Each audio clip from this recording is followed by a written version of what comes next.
So today's topic is advice for those of you who are looking to start a culinary business. Okay, so if you're thinking about starting a culinary business in the food and beverage industry, F&B, this is for you. The first card is the death card. Okay, so the death card is giving me the energy of rebirth. So put a new twist on something that is very, very traditional. So look for a very, very traditional dish and add fusion. Basically, it's telling you to do fusion. Four of Pentacles, but you need to understand the basics. Okay, so people need to be impressed by your knowledge of and your technique on basic traditional techniques. So let's say you're doing a cheesecake, right? You need to understand the basics of doing a cheesecake base. It can't crumble in the middle of whatever, right? But you can add different exotic flavors to it. For example, I just started my basic patisserie class, and they taught me to do a lemongrass cheesecake. And wait a minute, was it lemongrass? No, it was a soursop cheesecake and lemongrass creme brulee and srikaya cream caramel. Basically, they're all very traditional French dishes, but they added Indonesian herbs into it. So, but the thing is, you need to learn the basics first. What else? The Eight of Pentacles. This is the work card. Okay, so what this is telling me is, although you may want to rush in and expand your business and start hiring people, start having staff, this is telling me that you need to be very hands-on. So although you do have the help of staff, let's say you I'm getting here, you are somebody who wants to be the head chef right away, and that's totally okay, but you still need to be very hands-on. And plus, if you're trying to do something that nobody's ever done before, you probably want to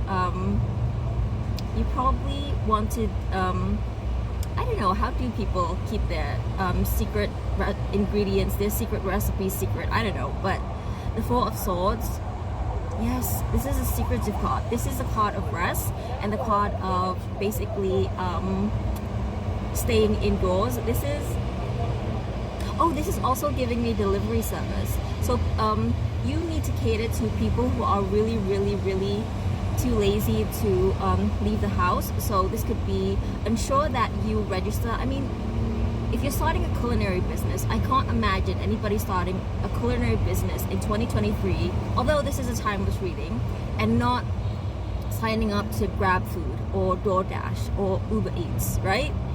Because I really feel like whoever is watching this, you're thinking about a comfort food. You're not thinking about, a refreshing drink that somebody might buy in the middle of a trip or whatever. I'm thinking you're thinking about doing some form of comfort food that people will want to order after a long day of work, or on a lazy Sunday, or on a rainy day. Although I personally don't, as a customer, as a patron, I personally don't recommend ordering on a rainy day unless you plan on tipping 50%, because oh my god, the poor driver, the poor delivery person, yeah. And speed will be of essence. I mean, speed is always of essence in the culinary business, right? People want their food warm, but there's something about this. Using the creme brulee example, this is the type of food where you want the top to be a little warm, but the center is still kind of cool. So something about temperature will be important. I just saw 444, and that is telling me that again, the foundation has to be strong, and you really need to be logical. Keep your head, keep your cool, keep your cool. Obviously, you need to keep your cool because people get quite temperamental in the kitchen. Oh, another thing I'm getting is this is the King of Swords. So this is telling you to upgrade your knowledge. So this could mean interning or trying to, or working as kind of, I don't know, some form of kitchen staff before you start your own business. So if you haven't done that before, I highly recommend you go and work for somebody else before you start your own business if you haven't already. But if you have and you're looking to start your own business, then go ahead. 8 of Cups. 8 of Cups. 8 of Cups. Okay, if you're thinking about doing this as a side hustle, it's not going to work. You will have to eventually leave your day job to pursue this culinary business because I really see it taking off. So that's kind of good news. Okay, so let's get one of these cards.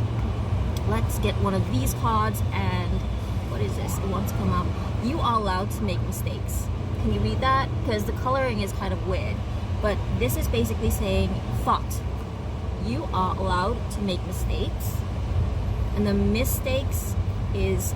So another thing I'm getting from this is miss with 2 S's.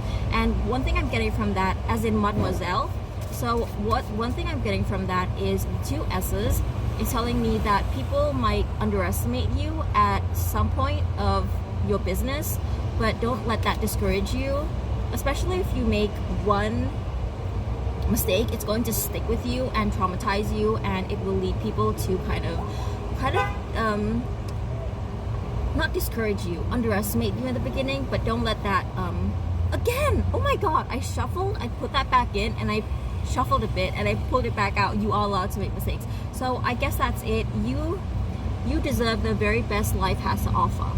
Okay, so don't let that discourage you. So I hope that helped. Thank you so much for watching. Bye.